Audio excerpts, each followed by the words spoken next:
Yerno del presidente de la República.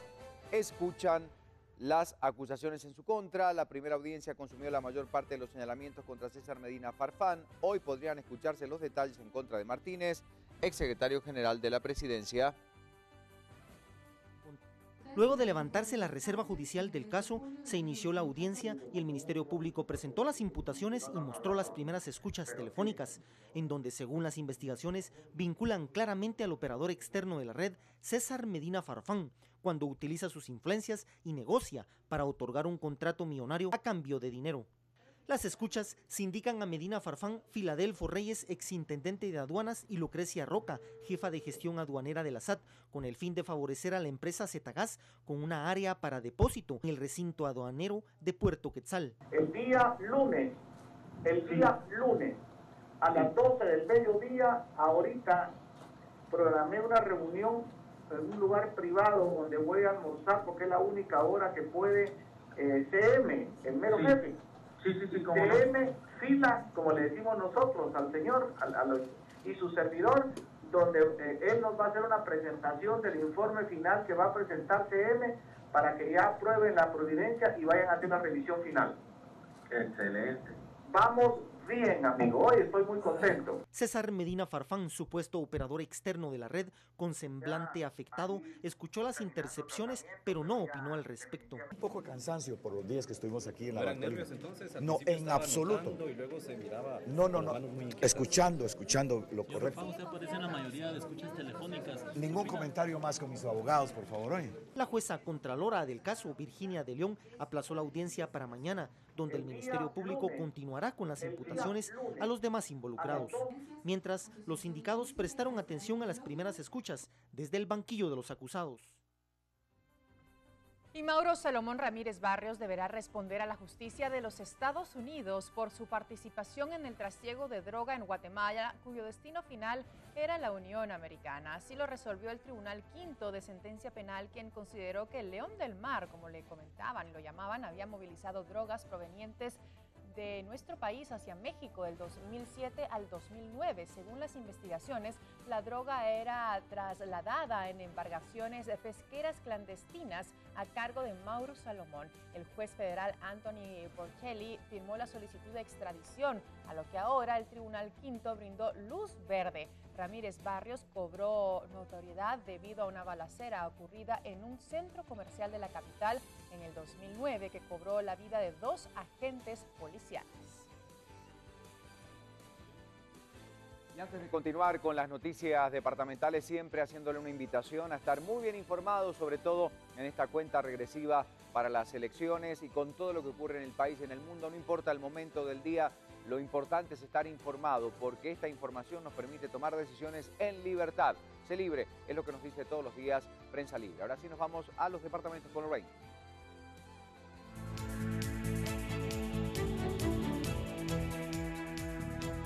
Continuamos con las noticias departamentales y ponemos en pantalla precisamente esta sección de Prensa Libre para conocer qué información tienen para nosotros a esta hora. Masacran a 5 presuntos cuatreros, cuerpos se hallaban en vertedero de San Luis. Según las autoridades policiales, las víctimas se dedicaban al robo del ganado. Entre otras noticias aquí en esta portada, mueren 5 por violencia. Peritos del Ministerio Público recogen evidencias. ¿Dónde sucedió esto? En Escuintla.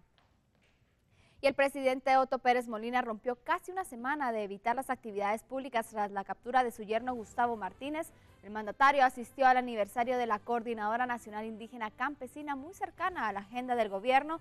Tras la actividad, un grupo de personas que exige su salida se manifestó frente al aeródromo de Quetzaltenango. Veamos.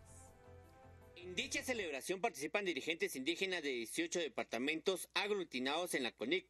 Con una ceremonia maya, dicha organización celebró esta fecha de lucha que han tenido para beneficiar y apoyar al sector. El presidente Otto Pérez tomó la decisión de rebajar la deuda agraria a los campesinos. A la CONIC, que son 37 fincas, se rebajó la deuda, van 92 millones de quetzales de rebaja a los campesinos. La agrupación reafirmó su respaldo total para que el presidente termine su administración en el gobierno, al aducir que ha brindado apoyo suficiente para el sector campesino. El gobierno defienda a nuestro pueblo y nosotros estamos con usted. El El presidente, luego de salir del acto de inauguración de aniversario, se dirigió al aeródromo, donde llegó un grupo de integrantes del colectivo Voz, quienes realizaron un plantón para exigirle su renuncia. ¡Claro para Otto Pérez! ¡Que renuncie! ¡El mensaje claro para Otto Pérez! ¡Que renuncie! La celebración del 23 aniversario inició, donde se han preparado foros, talleres, entre otras actividades. Más adelante estaremos ampliando la información departamental aquí en VLM Noticias.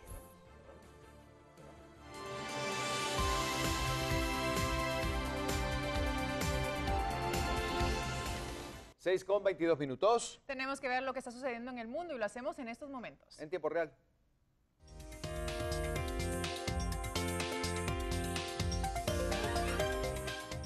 La noticia del Chapo Guzmán sigue generando polémica y, claro, reacciones. Y ahora se empiezan a conocer, bueno, ciertos tweets que se dicen publican sus hijos, inclusive antes de que él se diera a la fuga de la cárcel El Altiplano, esta prisión de máxima seguridad en México, ¿sí? Esto lo tenemos del diario El País de España. Supuestos hijos de El Chapo celebran su fuga en Twitter. Uno de los tweets lee lo siguiente: a mi papá no más le pega la gana y se fuga de prisión. El mensaje está colgado en la cuenta de Twitter de Alfredo Guzmán, quien dice ser uno de los hijos de Joaquín El Chapo Guzmán. Claro, Joaquín Guzmán, de 58, tiene 10 hijos y ha estado casado en 3 ocasiones. Los mensajes corresponderían a Iván Archibaldo y Jesús Alfredo, 2 de sus hijos mayores, producto de su primer matrimonio con Alejandrina María Salazar Hernández. La participación de su familia en las actividades criminales ha estado permanente en el alero. Salazar fue acusada en el 2012 por la Agencia Antidroga Americana, la DEA, de proporcionar apoyo material a las actividades de narcotráfico de su ex esposo. Así es que estos nuevos tweets que aparecen en las redes sociales, bueno, no nuevos, porque inclusive dicen que aparecieron antes de que el Chapo se diera la fuga, bueno, ahora empiezan a crear cierta polémica y empiezan a quizá dudar de cómo las autoridades vigilan la actividad que tienen las personas muy cercanas a estos líderes del narcotráfico, ¿sí? A estos narcotraficantes, y se ponen a pensar si en algún momento esto hubiese podido advertir o dar alguna pista de lo que estaba por ocurrir en México. Un interesante artículo que podemos encontrar en el diario El País esta mañana.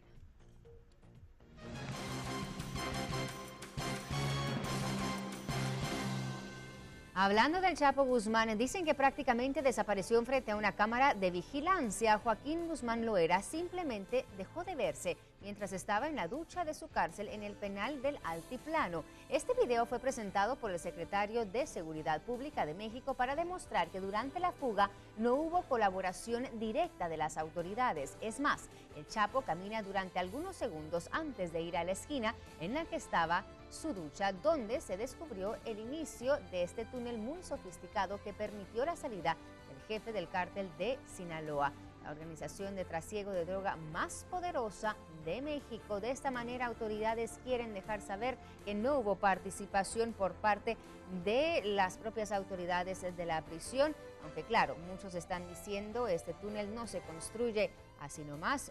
Alguien tuvo que haber estado involucrado y claro, las investigaciones deben empezar.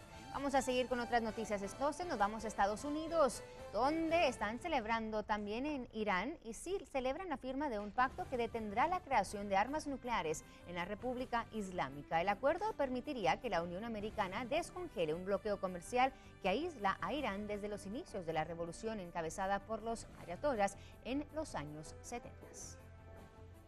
El presidente de Irán, Hassan Rouhani, celebró el acuerdo sobre el programa nuclear de su país, alcanzado con las potencias mundiales.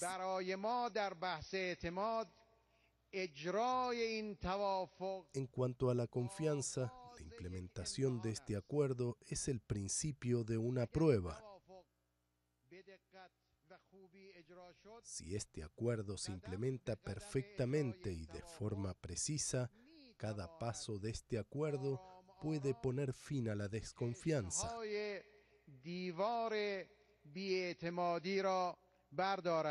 El presidente de Estados Unidos, Barack Obama, también celebró la noticia y destacó el papel de la diplomacia estadounidense en este pacto histórico. Hoy, porque los estadounidenses han negociado desde una posición de fuerza y principios, hemos detenido la expansión de las armas nucleares en la región. Por este acuerdo, la comunidad internacional será capaz de verificar que la República Islámica de Irán no desarrollará un arma nuclear. Es la segunda vez en 36 años que el discurso de un presidente estadounidense es transmitido por la televisión estatal iraní. El acuerdo impide a Teherán dotarse de armas nucleares a cambio de un levantamiento de las sanciones impuestas a Irán. A corto plazo, todas las miradas se dirigen ahora al Congreso de Estados Unidos, que está en condiciones de bloquear su entrada en vigor, decisión que Obama podría vetar. Y aunque supere esta delicada etapa de aprobación, será necesario esperar todavía varios años más para calibrar el alcance real de este acuerdo. Israel tomó con poco optimismo el acuerdo alcanzado entre las potencias mundiales e Irán, al punto que el primer ministro criticó el pacto, señalando que fue un error que podría marcar todo Oriente Medio.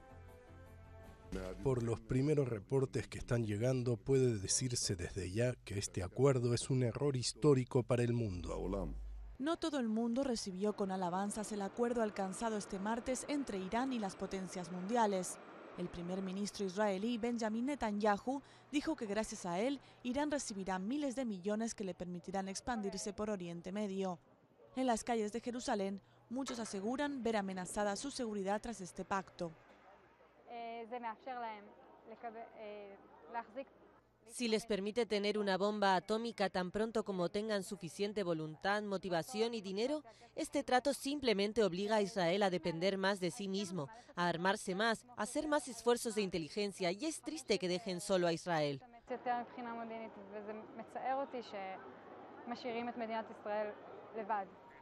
Pero Israel tendrá que aprender a vivir con el acuerdo aceptado por las principales potencias. Supuestamente, el pacto imposibilita a Teherán la fabricación de una bomba atómica durante varios años, a cambio de levantar las sanciones internacionales que ahogaban su economía. Pero incluso si logra desarrollar una bomba, según los analistas, Irán correría serios riesgos si fuera a atacar a Israel. Así concluimos la información internacional en este primer bloque. Seguimos con más BLM Noticias y más adelante más información del mundo. Y vamos a hablar, por supuesto, de la actividad deportiva. Arrancamos con esta gran noticia que nos daba este atleta guatemalteco, recibiendo por primera vez orgullo Jocotenango, pero orgullo no solamente de este maravilloso lugar donde han nacido grandes personajes del país, sino de toda Guatemala y Centroamérica. Ejemplo e inspiración. Ya vamos a conocer su historia, pero queremos revivir esos momentos que sucedían ayer. Vamos entonces, Cristal.